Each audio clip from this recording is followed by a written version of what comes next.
Alors, on reprend avec le panel qui s'appelle « Pour un changement de culture, saisir l'évolution institutionnelle militaire ».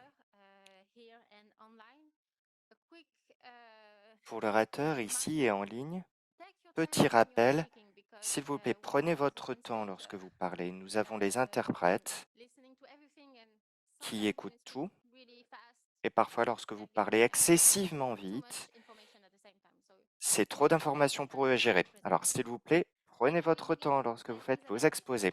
Nous commençons avec Isabelle Richard. Bonjour tout le monde. Je vais présenter en français aujourd'hui. Je n'ai vraiment pas l'opportunité de faire ça souvent. Merci beaucoup aux organisateurs d'avoir permis ça, d'avoir les ressources en place pour faire un symposium bilingue. Je suis vraiment contente d'avoir ça. Donc, oui, je m'appelle Isabelle Richer. Je suis la chef d'équipe de la recherche pour la chef sur les conduites professionnelles et la culture, donc CPCC. Ça fait 2 semaines que je suis dans le poste.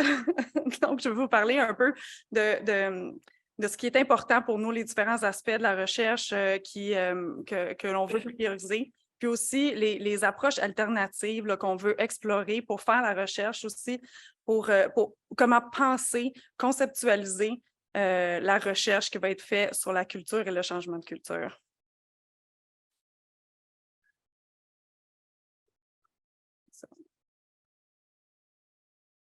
Donc, les médias, les rapports d'évaluation externe, comme le rapport Beauchamp, le rapport Arbour, puis aussi la recherche qui est faite au sein de l'organisation, donc des Forces armées canadiennes et du ministère de la Défense, on met en évidence vraiment des enjeux socioculturels significatifs, puis vraiment une prévalence élevée des inconduites systémiques, donc la discrimination, les inconduites sexuelles, le racisme, le sexisme, le capacitisme, les inégalités et l'abus de pouvoir. Puis les leaders, ils reconnaissent l'importance de transformer la culture pour pouvoir changer, aller de l'avant. Puis ils accordent beaucoup de ressources. Donc, il y a eu une nouvelle organisation qui a été mise en place récemment, qui est le CPCC, Chef Conduite professionnelle et culture. Puis on est passé de 38 personnes il y a 1 an et demi à 400 personnes. Donc, c'est vraiment une organisation en plein développement. Puis, mais afin de transformer la culture de manière significative pour avoir des changements là, qui vont au cœur des enjeux, il faut comprendre les causes sous-jacentes de ces enjeux socioculturels-là, puis les inconduites systémiques. Donc, c'est important d'apporter de l'information sur c'est quoi les causes, qu'est-ce qu'il y a en dessous de ces enjeux-là, de ces problématiques-là. Donc, les inconduites et les comportements éthiques sont des sujets qui ont été étudiés depuis des décennies là, par les chercheurs à l'interne de l'organisation. La plupart des études qui ont été réalisées étaient plutôt centrées sur les symptômes. Donc, on a beaucoup exploré l'épidémiologie des inconduites, les inconduites sexuelles, la discrimination, le racisme.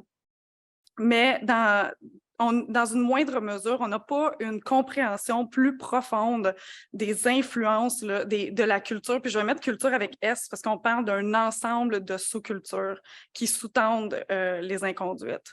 Donc, de manière générale, les études ont visé plus des facteurs qui sont individuels, donc par exemple les comportements, les attitudes, les perceptions, et puis les expériences des membres de l'organisation, mais des analyses récentes là, de chercheurs à l'externe mettent en lumière l'importance de systèmes d'oppression hégémoniques au sein de l'organisation et leurs interrelations avec les inconduites. Donc, on parle de patriarcat, hétéronormativité, la suprématie blanche, l'eurocentrisme, le colonialisme. Donc, on parle beaucoup de ça, puis on n'y a pas porté beaucoup d'attention. Donc, les aspects plus les aspects sociaux, les aspects plus macro au niveau systémique n'ont pas été explorés beaucoup. Puis les inconduites systémiques et les facettes identitaires sur lesquelles sont basés ces systèmes d'oppression-là sont souvent étudiés en silo. Donc, on va étudier les inconduites sexuelles, le racisme, puis les différentes facettes de l'identité, de manière pas conjointe ou coordonnée. Donc, ça fait une série d'études sur le sujet. Cependant, on ne comprend pas bien l'interface, comment tout ça est interconnecté. On ne comprend pas bien comment ça, c'est l'intersectionnalité de toutes ces composantes-là. Donc, on n'a pas une compréhension plus profonde des problématiques.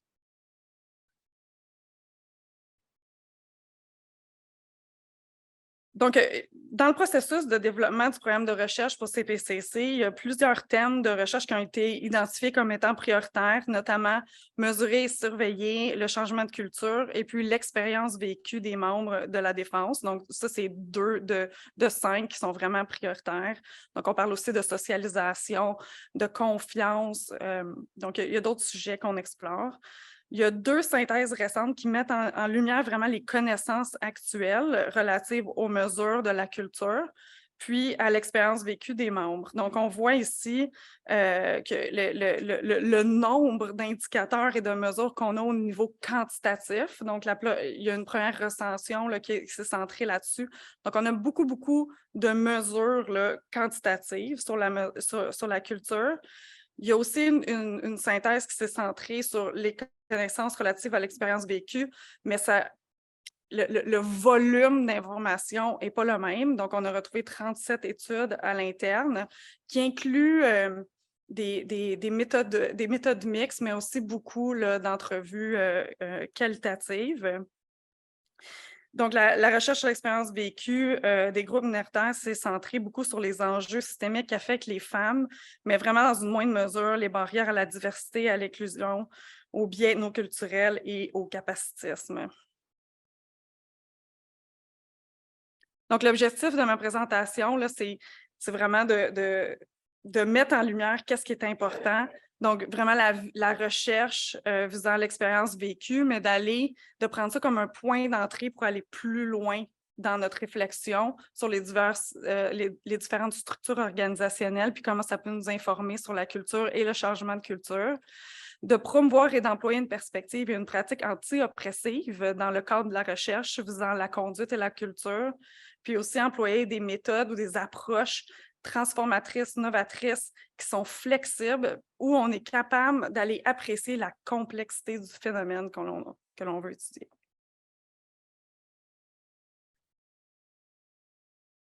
Donc, on considère l'expérience vécue, comme j'ai mentionné, comme un point d'entrée afin d'explorer et comprendre les relations entre les individus et l'environnement social et structurel, les systèmes d'oppression et les diverses composantes de la culture organisationnelle.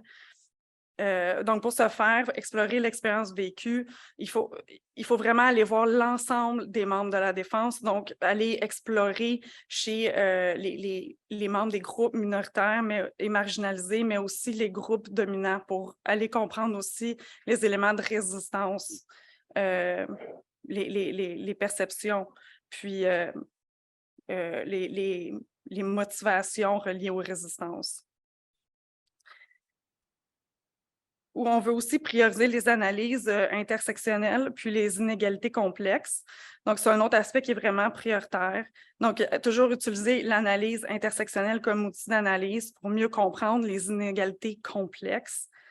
Donc, l'approche va prendre en compte la façon dont les différents systèmes d'oppression interagissent, s'entretiennent les uns avec les autres. Puis c'est ces dynamiques-là qu'on veut aller explorer plus en profondeur.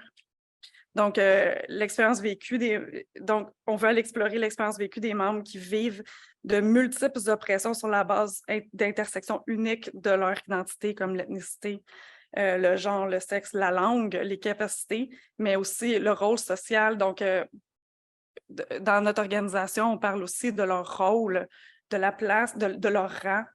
Donc, il y a beaucoup d'enjeux ici. Puis, on veut mieux comprendre les dynamiques et les mécanismes qui sous-tendent ces systèmes d'oppression-là.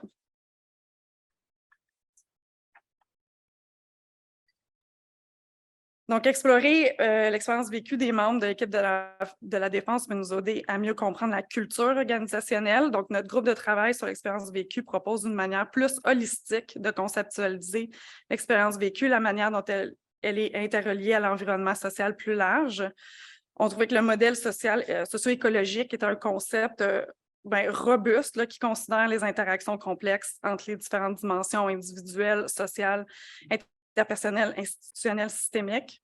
Donc, on considère que ce modèle peut être utile afin de conceptualiser la recherche sur l'expérience vécue et la manière dont elle est liée et influencée par les politiques, les structures, les dynamiques organisationnelles qui sont souvent prises pour acquises.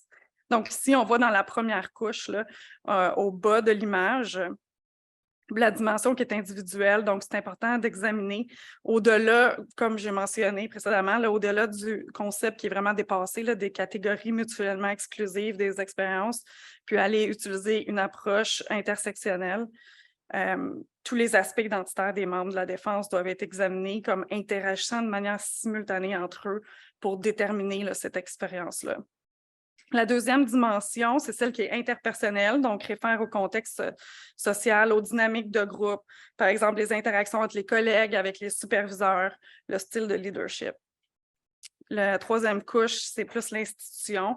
Ça va référer au système dans l'organisation qui peuvent être pris pour acquis, donc les politiques, les règles, les valeurs, les croyances, puis qui peuvent être discriminer certaines personnes. Finalement, la dernière couche, c'est ces systèmes-là là, unifiés, hégémoniques d'oppression et de discrimination qui font partie du contexte social historique de l'organisation. Donc, nous, on croit que, en passant, on peut utiliser l'expérience vécue comme point d'entrée pour aller explorer de manière plus holistique ces concepts-là. Donc, les thèmes qui sont importants pour nous par rapport à l'expérience vécue, donc c'est d'aller explorer les barrières systémiques à la diversité et à l'inclusion, les négociations identitaires en rapport avec les interactions sociales, les dynamiques et les mécanismes du changement de culture, puis les pratiques de recherche et de consultation. Donc, vraiment revoir comment on pense à la recherche, comment on fait la recherche sur la question. Donc, la perspective anti-oppressive comprend, c'est quelque chose qu'on veut adopter comme pratique. Ça comprend un ensemble interdisciplinaire de théories et de pratiques basées sur le respect fondamental de la dignité humaine, la défense des droits et libertés et l'atteinte à la justice sociale. Donc, ça vise vraiment l'élimination des injustices sociales puis de déconstruire les relations de pouvoir, donc la relation entre le chercheur et le participant. Puis en termes de pratique, c'est ça, on veut toujours garder un esprit critique, toujours avoir une réflexivité, une réflexion sur comment on fait les choses, c'est qui pose les questions, c'est comment on fait la recherche, avec qui on va consulter, qui est-ce qu'on va consulter pour développer les projets de recherche tout au long de l'étape du processus.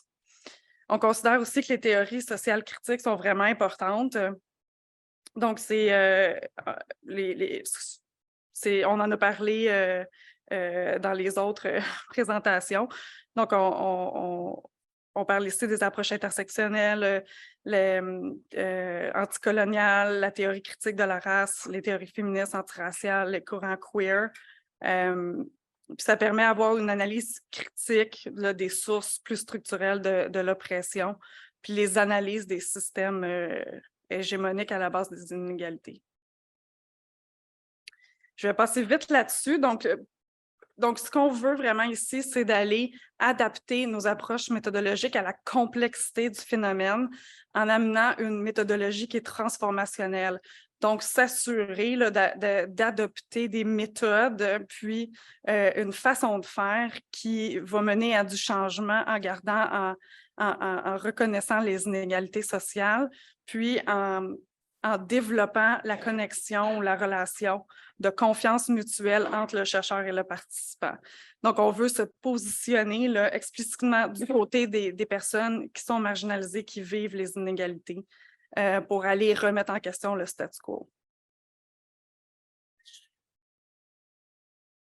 Il y a aussi, par rapport aux approches méthodologiques, il y a aussi la méthode que j'ai mis bricolage, là, mais vraiment, encore une fois, c'est d'avoir des méthodes qui sont flexibles, puis qui amènent plusieurs concepts, théories, des approches multidisciplinaires où la question de recherche va être développée au fur et à mesure qu'on fait la recherche.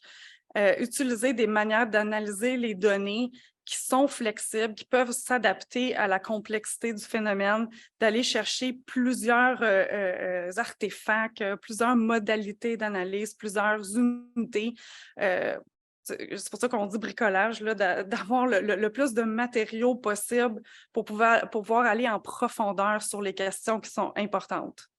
Aussi, les méthodes mixtes sont vraiment de mise parce que là, on peut aller contrecarrer les limites des méthodes quantitatives et qualitatives.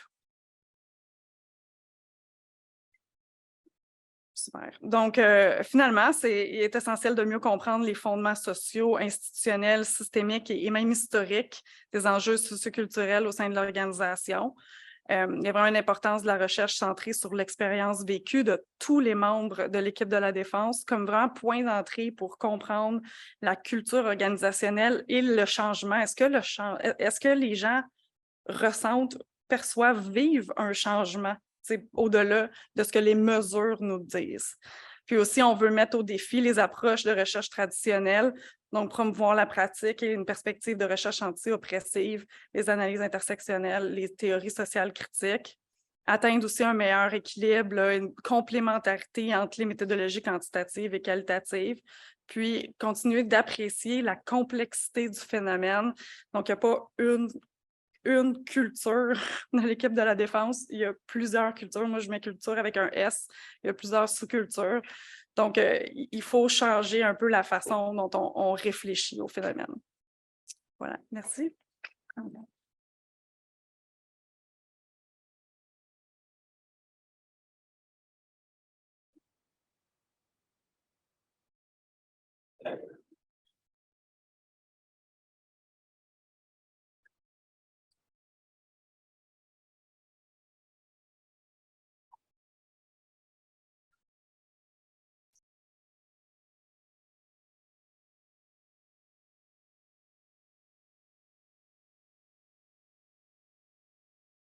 Okay, hello everybody, both in the room. Bonjour à tous ceux qui nous suivent dans la salle et sur Zoom. Je m'appelle Marshall Gerbrand, je suis doctorant à l'Université du Nouveau-Brunswick où je me concentre sur l'éducation et plus particulièrement l'éducation au niveau des CAF et puis l'intersection de la culture et de la salle de classe. Alors, je me suis beaucoup dit, pourquoi est-ce que je veux faire ce genre de choses? Et c'est exactement ce que vient de dire Isabelle. Donc, c'est parfait de suivre Isabelle. Le pourquoi qu'elle a capturé, c'est la raison pour laquelle je suis intéressé dans tout cela. Aujourd'hui, je veux vous parler de l'ethnographie institutionnelle et positionner cela comme une méthode de recherche qui est utile pour comprendre la déconnexion entre l'intention institutionnelle et les expériences des différentes personnes. Je vais brièvement discuter des problèmes au niveau des forces armées canadiennes, la recherche et puis passer à la méthode. Je terminerai avec une analyse de ce qui s'est passé à l'Académie de défense néerlandaise où ils ont utilisé tout cela. Donc, la politique canadienne parle de la force d'avoir un Canada divers, mais l'expérience des gens est notablement différente. De différentes méthodes d'intégration des différents groupes sous-représentés ont échoué et, comme Davis dit, sont en général décrites comme plutôt de l'assemblage plutôt que de l'intégration. Quand on étudie la littérature récente, George parle de l'armée comme masculine, blanche et hétérosexuelle. Tabor parle d'une culture hyper militarisée et parle du narratif, du récit du guerrier et de la raison pour laquelle c'est compliqué. Le récit du guerrier, c'est tout ce qui n'est pas féminin et donc il s'agit de lutter contre tout ce qui n'est pas le guerrier. Et quand on étudie d'autres recherches, Cahalan parle de différents points et quand elle était dans les forces aériennes, les manières informelles de la manière dont vous apprenez à avoir votre place dans cette organisation. Donc, vu la priorité au niveau de la culture des CAF, il est nécessaire d'examiner plus profondément les expériences de ses membres. Et pour répondre à ces différentes questions, l'institution a tenté de changer sa culture. Plusieurs initiatives qui ont déjà été mentionnées aujourd'hui, et je voudrais simplement parler de l'ethos qui a été publié récemment, digne de confiance, qui parle de respect mutuel, de dignité, d'inclusion et d'intégration pour les différents membres. Deux choses importantes, l'identification de l'éducation et de la formation pour les leaders et souligne le rôle important des leaders pour changer la culture. Donc, elle développe les concepts de l'honneur de servir, mais élimine aussi le récit du guerrier pour comprendre la manière dont les gens doivent fonctionner. Je me demande donc comment est-ce que cela se manifeste-t-il dans la salle de classe. C'est un excellent texte institutionnel, mais et après, qu'est-ce que cela signifie pour les cadets dans votre salle de classe, pour les nouvelles recrues? And so with that, I sought to Et look at avec ceci en tête, hein, je me suis demandé où le leadership et l'éducation se retrouvaient. Et j'ai pris un exemple, mais je pense que ça peut être tout à fait appliqué à d'autres instituts de formation des officiers au Canada et ailleurs, probablement là où les membres de l'armée suivent des cours pour apprendre à devenir des dirigeants. Alors, le Collège royal militaire n'est pas immunisé contre les difficultés qu'on a identifiées précédemment. Oh, attendez, j'ai pas fait avancer mes diapositives, hein. Je vous présente mes excuses. Voilà, on y est. Voilà. Alors, le RMC produit environ 30%, donc le Collège royal militaire du Canada produit environ 30% des officiers des forces armées canadiennes, et ce sont les dirigeants qui ont le plus d'impact sur la culture des forces armées. Donc, d'un côté, on a les forces armées canadiennes et leur ethos, et de l'autre côté, on a la classe. Et moi, ce que je me demande, c'est qu'est-ce qui ne connecte pas ici? Est-ce qu'il y a un fossé entre ces deux éléments? Et je pense que l'ethnographie institutionnelle est bien placée pour se pencher là-dessus. Alors, qu'est-ce que c'est que l'ethnographie institutionnelle?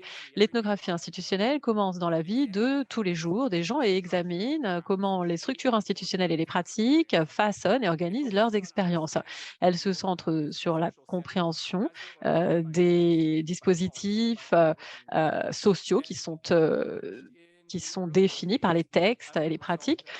C'est quelque chose qui a commencé au début des années 80, c'était un courant de la sociologie. On s'est rendu compte que la sociologie commençait à perdre de vue les participants et que les participants n'étaient plus les sujets de la recherche, mais les objets de la recherche. Donc, l'idée, c'est de maintenir un point de vue où le point d'entrée, c'est l'expérience de votre participant. Et il s'agit de se centrer sur leur travail, sur leur expérience, leur vie de tous les jours.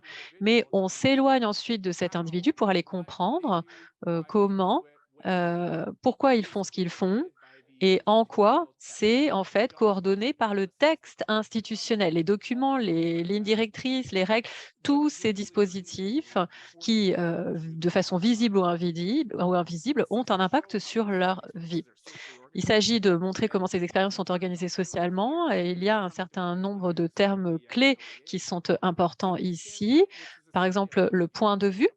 Point de vue, c'est le point de départ, en fait, d'où on va démarrer l'enquête, l'exploration. Il y a la problématique et ça, c'est l'énigme. C'est justement cette différence entre l'intention d'une institution et l'expérience qui est faite par les gens qui en font partie. Et puis ensuite, il y a les relations entre les individus et leurs pairs, entre les individus et leurs supérieurs, tout ce qu'on expérience, tout ce dont on fait l'expérience en termes de relations. Alors, si on regarde l'Académie de défense des Pays-Bas, il y a quelques années, Jensen, dans son travail doctoral, a commencé à se pencher sur ce projet, enfin, sur ce sujet, et s'est rendu compte que la majeure partie des recherches se centrait sur l'institution plutôt que sur l'expérience des participants. Donc, il s'est demandé il a essayé de comprendre en quoi l'éducation était un processus dynamique et a essayé d'ouvrir cette boîte noire, c'est lui qui le dit, de l'éducation militaire pour bien comprendre ce qui se faisait jour ici. Donc, ils ont adopté l'ethnographie institutionnelle comme méthode et ils ont mené des recherches pendant 18 mois en commençant au début de l'année universitaire, en suivant donc des différents participants, des élèves, des professeurs pour essayer de comprendre quels pouvaient être les problèmes. Il s'agissait de poser les bases pour essayer de comprendre ce sur quoi ils allaient se pencher, d'aller voir quel serait le sujet de leur recherche. Ensuite, donc, ils ont suivi un groupe d'officiers d'infanterie. Ils ont mené des entretiens, des groupes de parole. Ils ont participé à des différentes activités. Not being a member of RPC is when you go through your obstacle course at the beginning, as C'est vrai opposed to que negative connotations of hazing. They followed them on ils ont overnight. donc ils ont participé à différentes activités. Ils ont suivi des exercices de formation divers et ce dont ils se sont rendus compte, c'est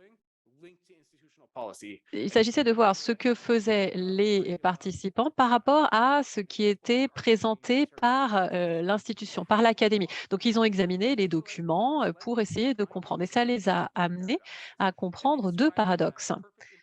Et ils décrivent ça comme les individus dans le système et l'imperfection parfaite. Alors, l'imperfection parfaite, hein, c'est quelque chose qui m'a parlé et pour eux, c'est l'armée, l'université, l'individu, l'idée que c'est vraiment la crème de la crème, l'élite, qu'on est au-dessus de tout le monde et ils ont suivi cette rhétorique.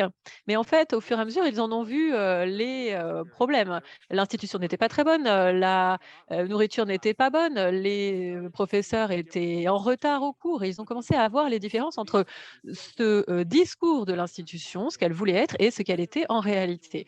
Et puis ensuite, il y avait les individus dans le système. Et ça, c'est le conflit entre les instructeurs, le personnel, qui disaient aux étudiants d'être les meilleurs en tant qu'individus, les individus qui amènent des compétences, mais qui en même temps doivent se conformer, doivent suivre les règles et faire la même chose que tout le monde. Et ce qui est intéressant, ici, que Jensen et Kramer ont identifié, c'est comment est-ce qu'en fait, on naviguait, à partir de tout ça? Quels étaient en fait, quel était le programme caché? Quelles étaient les règles qu'on allait suivre, celles qu'on n'allait pas suivre? Quand on ne suivait pas une règle, quel était le type de problème qu'on pouvait rencontrer? Et en tant qu'institution, militaire, ils se sont dit que ça pouvait être un problème pour, si les participants décidaient de suivre ou de ne pas suivre certaines règles. Alors, avant de continuer, je voudrais dire que donc l'ethnographie institutionnelle, par rapport à d'autres approches, permet de vraiment explorer donc cette, heu, cette différence entre donc ce que le discours d'une, institution et ce qu'elle est en réalité et ça permet vraiment d'aller explorer cette dimension à travers, l'expérience et les documents écrits. Alors ça j'ai réussi à cliquer, donc ça m'amène au lien avec, les forces armées canadiennes. C'est lié à mon doctorat et je voudrais essayer de comprendre cette différence entre le slogan «Digne de servir» et l'expérience vécue des membres. Donc comme exemple, je vais utiliser le point de vue d'un cadet.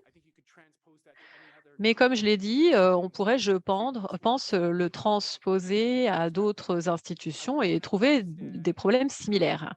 Je voudrais comprendre comment l'éthos de la fac, heu, est, fait partie de la formation, dans la façon dont les professeurs se comportent, dans la façon dont on gère les, situations, en quoi c'est lié, aux procédures, aux politiques, pour essayer de comprendre si la fac va dans la voie qui est souhaitée, en tout cas qui est affichée.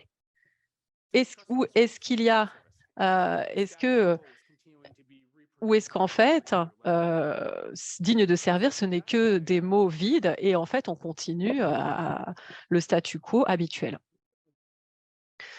Voilà, je m'en tiens là.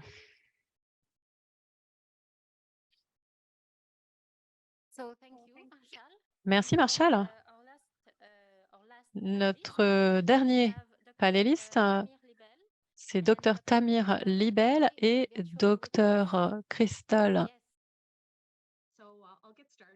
Je vais commencer. pour qu'on ait du temps pour des questions. Tout d'abord, je voudrais remercier les organisateurs de nous donner la possibilité de présenter notre travail et je voudrais également remercier les panélistes qui se sont exprimés avant moi. C'était vraiment très intéressant d'entendre ce que vous aviez à dire dans ce domaine. Alors, la présentation aujourd'hui. Alors, tout d'abord, je vais me présenter. Je suis Crystal Hashi. Je vais présenter aujourd'hui mon travail, mais également le travail de Dr Tamir Libel. Il s'agit de tracer le changement institutionnel du corps des officiers en utilisant les données textuelles d'une école militaire, les promesses, les difficultés, les considérations éthiques. Moi, je travaille avec Dr Tamir Libel depuis plusieurs années. C'est un des projets sur lesquels nous travaillons ensemble. Donc, ce que je vais présenter aujourd'hui, ce sont des résultats partiels. Donc, si vous voulez avoir d'autres informations, vous pouvez nous contacter. On aura des résultats plus définitifs au fil du temps et on sera ravis d'avoir votre retour. Un peu de contexte. Je vais parler donc du départ de l'étude. Alors, le corps des officiers a un pouvoir hégémonique, a une position de leadership au sein des forces armées. Il y a des divisions hiérarchiques entre les officiers seniors en milieu de carrière et juniors, et la mobilité vers le haut de officiers juniors jusqu'à officiers seniors implique une formation militaire, une éducation militaire professionnelle. Donc ça, c'est essentiel pour donner aux officiers les attitudes, le comportement, les normes, les règles qui vont leur permettre d'exécuter leur travail. Alors, étant donné leur position dans les forces armées, leur rôle critique dans l'organisation, la performance sur le terrain et les relations civiles militaires, il y a un besoin scientifique de comprendre la composition sociologique, les comportements et les connaissances du corps des officiers. On n'a pas beaucoup de données publiquement disponibles. Bien entendu aussi, c'est difficile d'accéder à certaines données militaires. Donc, on a utilisé des organisations parfois comme organisations euh, parallèles hein, pour essayer de mieux comprendre le corps des officiers. Des organisations PME qui ont donc été utilisées pour en lieu et place de l'organisation militaire lorsqu'on ne pouvait pas y avoir accès, mais ça a posé un certain nombre de problèmes, hein. Les organisations PME et le corps des officiers ne sont pas définis, les mécanismes et les relations entre eux ne sont pas toujours soulignés, les résultats ne sont pas toujours spécifiés, donc ça rend la faisabilité de la recherche difficile. Après, il y a la disponibilité des données. Hein, comme je l'ai dit, les données parfois ne sont pas publiquement disponibles, parfois on n'a pas le droit d'y accéder, parfois c'est très cher. La disponibilité des données est très variable selon les services, les pays et les années. Bon, ça nous amène à l'étude dont on parle. Il s'agissait de mettre en place un nouveau cadre conceptuel et une stratégie analytique qui permettent de dépasser les difficultés conceptuelles, méthodologiques et en matière de données que j'ai mentionnées précédemment. Donc, il s'agit de travailler sur le travail du Dr Libel, sur la reconceptualisation du métier d'officier et de PME comme étant distincts, bien que internes, mais que liés,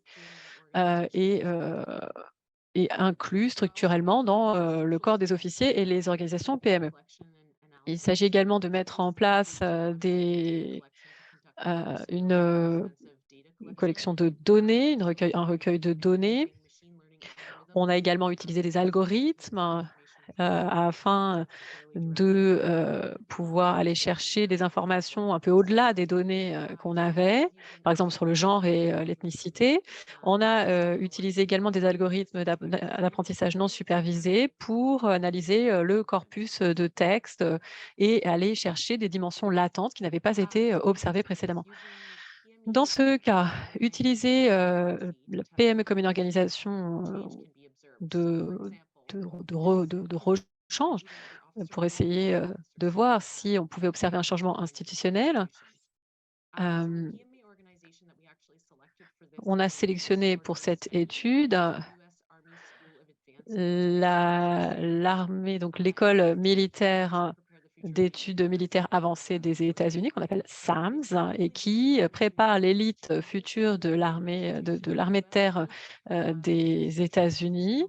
Elle a une position vraiment unique parce qu'il y a vraiment un fort processus de sélection des membres. Pour ce qui est des considérations conceptuelles, une fois encore, on utilise le travail de définition du docteur Libel.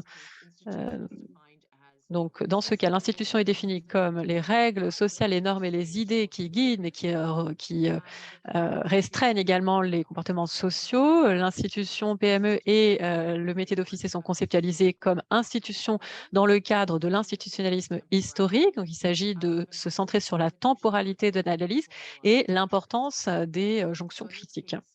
Dans ce cas, notre définition spécifique de l'institution PME, c'est une institution qui fixe les règles sociales, les normes et les idées pour l'organisation, qui a en charge l'éducation des officiers. Et donc, le métier d'officier, les connaissances, le comportement, la déontologie et les règles qui constituent le métier des forces armées. Analyser la dimension sociale et la dimension idéationnelle. C'est quelque chose qu'on a fait notamment avec le SAMS et ça peut indiquer un changement dans l'institution. Voilà. Donc, si on a un changement d'une dimension, ça pourrait être un changement dans l'institution elle-même. Un changement à 2 dimensions pourrait être un changement de l'institution. Donc, ces changements observés peuvent amener en parallèle des changements dans le corps des officiers. Bien sûr, les relations entre le changement de l'institution PME et les changements dans le métier d'officier restent à explorer plus avant.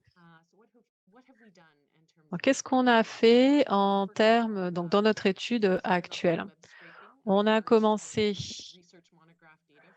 avec des données monographes de l'école donc du SAM, hein, je l'ai dit. Donc, on a travaillé sur 3944 monographes de recherche par 3052 auteurs. On a utilisé des inférences de genre et d'ethnicité en nous basant sur les prénoms et les noms de famille.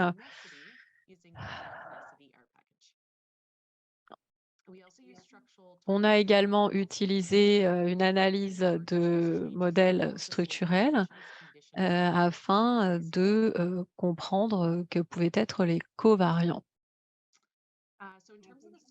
So the gender facet, inferring author's gender based on their first name. The pre-processing included, we had authors' names that were clean and converted to the format of, last name, first name, and then the Donc, first name. nous avons vu la manière dont nous pouvions gérer ces différentes informations. En termes d'inférence, nous avons utilisé le genre et l'ethnicité. L'inférence du genre a l'air de paquet R, genre et gender guesser. Et puis une analyse du modèle thématique structurel. Donc, inférence du genre à l'aide des paquets R au genre et gender guesser. Sur les prochaines diapositives, je vais maintenant vous montrer des résultats partiels. Nous continuons d'y travailler avec beaucoup de discussions, de choses à prendre en compte dans le cadre de cette étude. Premier tableau ici, la principale différence entre les résultats des algorithmes et les codeurs humains, c'est les données manquantes.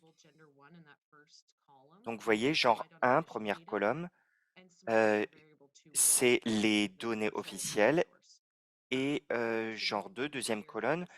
Donc, vous voyez que les chiffres sont non applicables, sans objet, donc sont plus importants que pour les 2 autres colonnes. Donc avec une seule lettre, quand les noms ont une seule lettre ou un nom incomplet. Donc 177 cas femmes, résultat pour les codeurs humains, et 10 moins, 10 de moins pour les codeurs qui n'étaient pas humains. Donc je pense que c'est là la différence qu'il faut prendre en compte.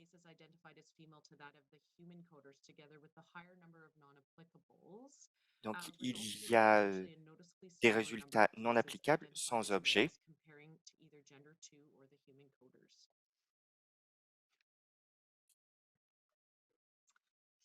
Et malheureusement, les données du monde réel n'étaient disponibles que pendant 4 ans pour les comparaisons. Comme vous le voyez, aucun des résultats d'algorithmes ici ne sont précis, mais ils semblent être des approximations acceptables par rapport au cas des hommes.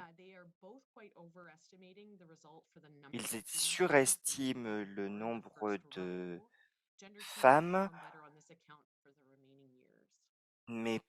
au début, mais peut s'améliorer pendant les années suivantes. Pour faire progresser cela au niveau de la validation, davantage de données doivent être recueillies, donc on essaye de le faire pour les autres années, et éventuellement une évaluation par ce qu'on appelle une co-analyse, qui serait idéale parce que dans ce cas, la validation n'était qu'une inspection visuelle des données effectives.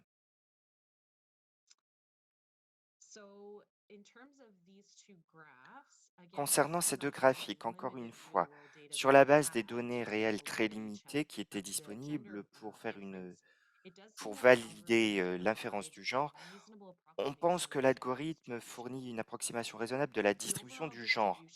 La distribution globale de la répartition des sexes est globalement similaire dans tous les algorithmes, malgré l'augmentation progressive du nombre total d'étudiants au fil des années. La proportion d'étudiants par rapport au nombre total d'étudiants par année restait plus ou moins identique. Cela semble indiquer qu'aucun changement n'a effectivement eu lieu au niveau de la facette genre de l'organisation qui était étudiée, qui est SAMS, pour ces années-là. Concernant la dimension idéationnelle, voici les premiers sujets, les 5 premiers sujets de thèse de SAMS. L'algorithme STM a pu discerner certaines dimensions latentes, le sujet partagé, chaîne de mots, etc. Ça nous permet d'étudier le corpus dans son ensemble quand on le fait de cette manière. Donc, d'une part, on a besoin d'une certaine expertise pour comprendre certains sujets.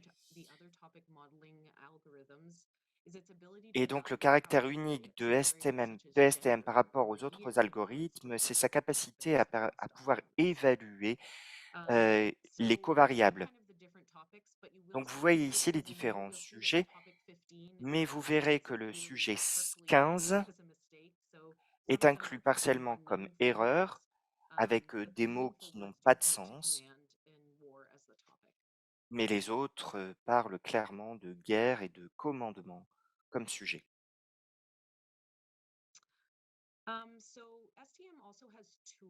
STM a également des outils pour évaluer l'impact des covariables sur la prévalence des sujets. Ici, on voit comment la prévalence des 5 premiers sujets de la diapositive précédente a évolué. L'année a été variable plutôt que comme quelque chose de temporel, mais on voit que il y a des différences notables. Forte baisse par rapport à forte augmentation au fil des années. Sur la base de ces résultats partiels, qu'est-ce que cela signifie? Les premiers résultats semblent suggérer qu'il n'y a pas eu de changement au niveau de la facette genre de la dimension sociale de SAMS, mais un changement important a eu lieu au niveau de la dimension idéationnelle. Donc, cela signifie qu'il y a un certain changement dans l'armée américaine au niveau de l'institution PME. Les premiers résultats montrent qu'ils sont basés sur la base de la validité des résultats des algorithmes d'inférence de genre. Donc, en termes de validation, il n'y a qu'une inspection visuelle qui a été possible. Les résultats indiquent qu'un changement important s'est passé au niveau de la dimension idéationnelle, commandement PME, ainsi qu'au niveau des politiques stratégiques et des conflits importants. Le paquet R fournit des outils diagnostiques pour un certain nombre de sujets, modèles, inspections de sujets. La validation, quant à elle, et comme je l'ai déjà dit, est un jugement qui est basé en fait sur l'expertise. Qu'est-ce que cela signifie pour l'avenir et sur quoi travaillons-nous actuellement par rapport à nos préoccupations? Les premiers résultats démontrent l'utilité du cadre conceptuel pour définir la stratégie d'analyse des organisations PME dans le temps. Concernant les algorithmes spécifiques, cela démontre le potentiel des outils scientifiques, des données sociales pour extraire des informations, comme les données SAMS qu'on a utilisées. Donc, monographie de recherche, métadonnées.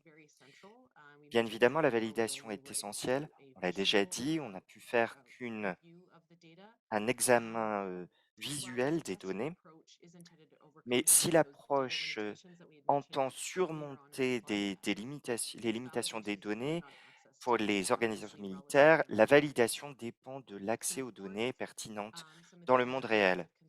Et bien évidemment, d'autres préoccupations sont les problèmes éthiques. Les inférences sur le genre, l'origine ethnique des personnes soulèvent des considérations au niveau de la confidentialité, de l'éthique. Et bien évidemment, l'inférence du genre et de l'ethnicité utilise des catégories prédéterminées sans prendre en compte l'autodéfinition individuelle dans le cadre de ces algorithmes. Voilà, c'est tout pour moi. Parfait. Merci de votre aimable attention et de m'avoir proposé cette opportunité. So, as you saw, there was Bien. a different of methodology, but Comme vous l'avez vu, différentes méthodologies, mais je pense qu'il a été intéressant de voir deux manières d'étudier l'éducation quand on pense aux institutions militaires. Bien, je ne pense pas qu'il y ait de questions actuellement. Au niveau virtuel, en revanche, une question en présentiel, me semble-t-il. Merci de ces exposés du panel. Ma question est pour Marshall. Alors, on voit ce que vous avez présenté, et même s'il y a un collège au Canada par rapport aux États-Unis, techniquement, ce n'est pas une institution éducative professionnelle. 30%, avez-vous dit, ça dépend de l'année, ça peut être 25% des officiers qui sortent de cette institution. Et puis, il y a un pourcentage plus important de personnes qui ne passent pas par le plan régulier des officiers, de formation des officiers, mais il y a d'autres plans. Donc, deux questions ici pour l'avenir. D'abord, étudier une proportion peut-être moins importante du corps d'officiers, et puis les officiers, comme on le sait, sont une proportion plus petite de l'ensemble des forces armées.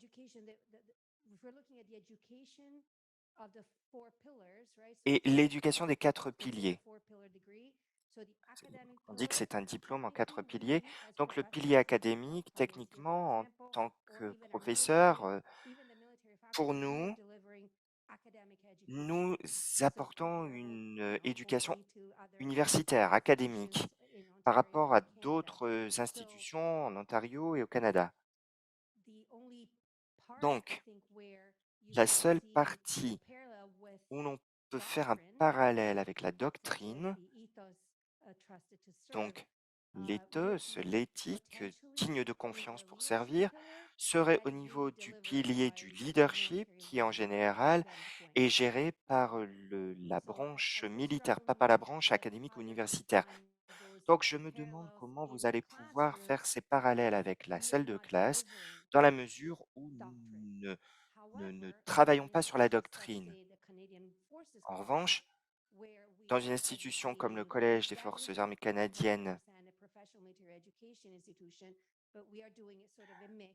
nous faisons une sorte de mélange entre l'éducation professionnelle et l'éducation universitaire qui est très prescriptive. Et dans le cadre de ces programmes, vous verrez davantage de pertinence au niveau de la salle de classe où il faut être aligné avec des choses comme digne de confiance pour servir. Donc, je me demande s'il est possible de faire ce type de recherche au sein d'une institution qui, en fait, n'apporte pas de PME à proprement parler au niveau académique en tout cas. Alors, c'est intéressant, on en a parlé un petit peu hier soir. Et si je comprends bien que l'AMC ne produit qu'un petit pourcentage de l'ensemble des officiers, l'une des choses que je pensais, c'est est-ce que c'est l'institution des CAF? Je comprends le parallèle entre la partie académique ou universitaire et la partie militaire, mais j'imagine qu'en tant qu'institution, on voudrait voir les valeurs des CAF dans l'ensemble des aspects de tout cela qui serait effectivement enseigné, et pas seulement d'une manière où les professeurs gèrent leurs pairs ou les étudiants d'une manière formelle ou peut-être plus ou moins formelle qu'au niveau militaire.